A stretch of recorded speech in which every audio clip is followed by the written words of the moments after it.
اطاعت، محبت اور ادب دین کی تین بنیادیں ہیں، اور یہ تینوں چیزیں، یہ تینوں صفات سیدنا ابو بکر صدیق رضی اللہ تعالی عنہ میں پائی جاتی تھی، اس لیے وہ افضل الخلائق بعد الانبیاء بنے۔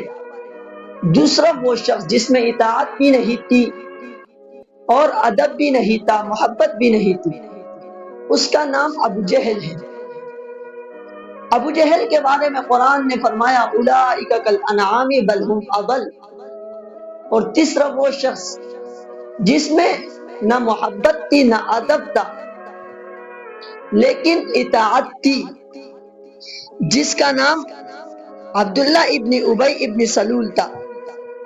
وہ حضور کے پیچھے نماز پڑھتا اور جب سلام پھیرتے تو کہتا یا ایھا الناس ان اللہ من علینا، اے لوگو اللہ نے ہم پر بڑا احسان کیا ہے کہ یہ پیغمبر مکہ میں پیدا ہوئے اور اللہ نے انہیں ہمارے لیے مدینہ میں لے آئے، یہ کتنا بڑا احسان ہے۔